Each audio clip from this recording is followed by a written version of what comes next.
संबंध। द्रोणाचार्य के द्वारा कुछ भी न बोलने के कारण दुर्योधन का मानसिक उत्साह भंग हुआ देखकर उसके प्रति भीष्म जी के किए हुए स्नेह सौहार्द की बात संजय आगे के 12वें श्लोक में प्रकट करते हैं। तस्य संजनयन् हर्षं कुरु वृद्धः पितामहः सिंहनादं विनद्योच्चैः शंखान् दद्मौ प्रतापवान्। दुर्योधन के हृदय में हर्ष उत्पन्न करते हुए कुरुवृद्ध प्रभावशाली पितामह भीष्म ने सिंह के समान गरज कर जोर से शंख बजाया। व्याख्या। तस्य संजनयन् हर्षम। यद्यपि दुर्योधन के हृदय में हर्ष होना शंख ध्वनि का कार्य है और शंख ध्वनि कारण है, इसलिए यहाँ शंख ध्वनि का वर्णन पहले और हर्ष होने का वर्णन पीछे होना चाहिए। अर्थात यहाँ शंख बजाते हुए दुर्योधन को हर्षित किया ऐसा कहा जाना चाहिए, परंतु यहाँ ऐसा न कहकर यही कहा है कि दुर्योधन को हर्षित करते हुए भीष्म जी ने शंख बजाया। कारण कि ऐसा कहकर संजय यह भाव प्रकट कर रहे हैं कि पितामह भीष्म की शंख वादन क्रिया मात्र से दुर्योधन के हृदय में हर्ष उत्पन्न हो ही जाएगा।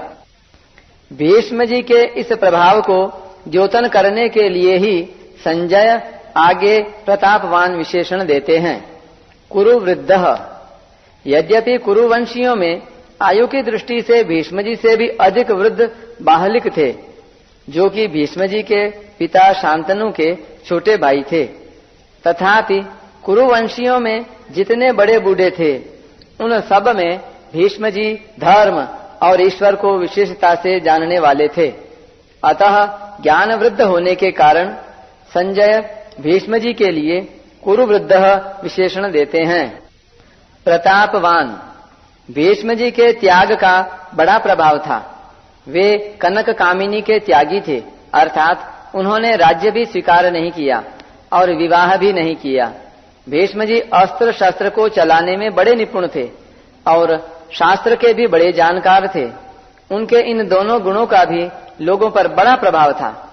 जब अकेले भीष्म अपने भाई विचित्रवीर्य के लिए काशीराज की कन्याओं को स्वयंवर से हरकर ला रहे थे, तब वहां स्वयंवर के लिए इकट्ठे हुए सब क्षत्रिय उन पर टूट पड़े, परंतु अकेले भीष्म जी ने उन सबको हरा दिया। जिनसे भीष्म अस्त्र शस्त्र की विद्या पढ़े थे, उन गुरु परशुराम जी के सामने भी उन्होंने अपनी हार स्वीकार नहीं की। इस प्रकार शस्त्र के विषय में उनका क्षत्रियों पर बड़ा प्रभाव था।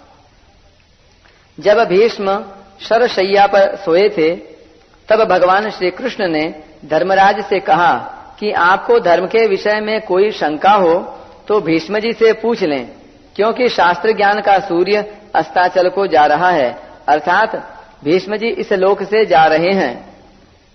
तस्मिन्नस्तमिते भीष्मे कौरवाणां धुरंधरे ज्ञानान्यस्तम गमिष्यन्ति तस्मात् त्वां चोदयाम्यहम्। इस प्रकार शास्त्र के विषय में उनका दूसरों पर बड़ा प्रभाव था। पितामह। इस पद का आशय यह मालूम देता है कि दुर्योधन के द्वारा चालाकी से कही गई बातों का द्रोणाचार्य ने कोई उत्तर नहीं दिया। उन्होंने यही समझा कि दुर्योधन चालाकी से मेरे को ठगना चाहता है, इसलिए वे चुप ही रहे। परंतु पितामह दादा होने के नाते भीष्म जी को दुर्योधन की चालाकी में उसका बचपना दिखता है। अतः पितामह भीष्म द्रोणाचार्य के समान चुप न रहकर वात्सल्य भाव के कारण दुर्योधन को हर्षित करते हुए शंख बजाते हैं। सिंहनादम विनद्योच्चैः शंखं दद्मौ। जैसे सिंह के गर्जना करने पर हाथी आदि बड़े बड़े पशु भी भयभीत हो जाते हैं, ऐसे ही गर्जना करने मात्र से सभी भयभीत हो जाएं और दुर्योधन प्रसन्न हो जाए, इसी भाव से भीष्म जी ने सिंह के समान गरज कर जोर से शंख बजाया।